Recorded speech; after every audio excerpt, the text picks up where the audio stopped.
thoughts on the Sean Strickland, Colby Covington love child? Oh God, that emerged for this past Dana White's Contender Series. Yeah, I think they're talking about Josh Hokett. Good Lord. One thing that I could do is I could get on here and just lash out and say a bunch of horrible things about him, but I don't even know what the point is anymore, to be honest with you. I mean, obviously his views are rancid, and there's really no. I mean, that's just very obvious. But I'll just say this. I think I'll say something a little bit differently. Like, it was funny. Funny is not maybe the right word, but that day where he's like, my opponents are not going to be these lazy heavyweights. They're going to be like the rapists and the criminals and the pedophiles. You can throw in the transgender in there. So that happens on, I think, the same day that Hamzat. And again, his situation could be one where if he doesn't play ball, then he'll be in trouble. But just the reality of where we are, where he's then, bestowing a belt upon a warlord, and all of the media is like, I saw him call, oh, that's the leader of Chechnya. Oh yeah, is that what he is? The leader? That's the best way to describe who he is. I bring this all up to say, my thought is honestly, MMA is lost.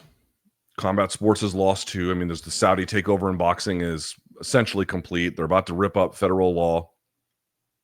The reality is all the things that we have warned against, those warnings have been ignored. And the stakeholders of the sport have decided to take both boxing and MMA in a very particular direction and to tolerate certain kinds of things. And it doesn't matter what level of dissent you offer. They're never going to agree to it. So the reality is it's their sport now. This is the sport for people like that. That's their sport. This is theirs now. And as a consequence, I mean, I realize that UFC just signed a big deal, but 7 years is not forever. I guess we'll see how things go. But whatever happens to the sport is their responsibility. Like, whatever happens from here on out is they own it. They own it. This is theirs. It's not my sport anymore.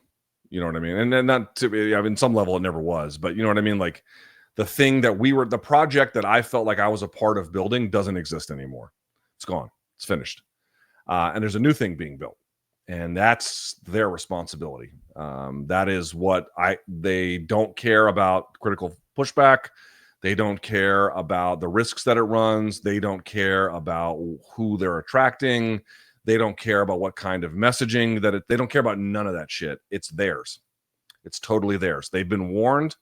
They've been, criticized endlessly. They've been told this is, this will lead to this and blah, blah, blah. And they said, we don't give a shit. Okay. Like, this is how MMA is perceived by the wider, and boxing too, to a lesser extent, but also this is how the sport works. This is how it's perceived by the wider world. This is the choice they've made. Whatever happens from here is theirs to account for.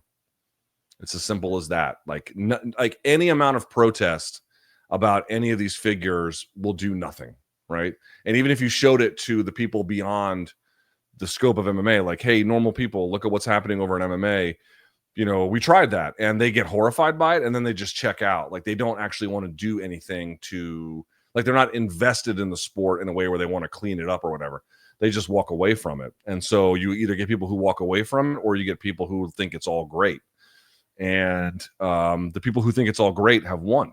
They won. It's completely their sport now. So let's see what this does long-term to the sport. Let's see. We are running a big experiment, are we not? We're running a very big experiment on this. And we're going to see. And I think the people who think it's great think that the party is never, ever going to end, and that they're living freely and within how they want to live in the world and blah, blah, blah. And when you tell them that, like, this is really pissing off a lot of people who could otherwise be fans, they don't care. So we're done. You know what I mean? Like, the choice has been made. The guillotine has fallen. It's theirs now. And they don't care about angering anyone other than people who find insanely racist, bigoted shit normal. They don't care about attracting them. So where does that lead?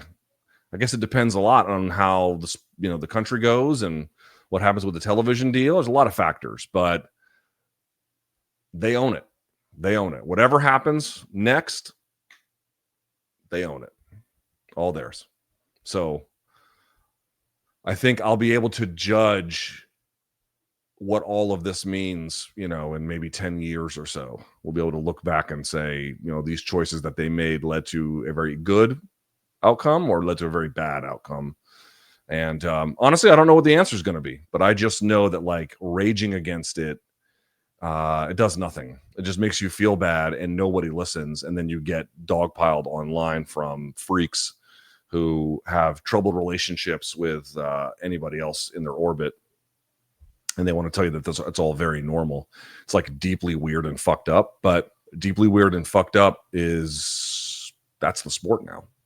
It's always kind of been the sport to an extent, but it's like really the sport now, you know, it's theirs, brother.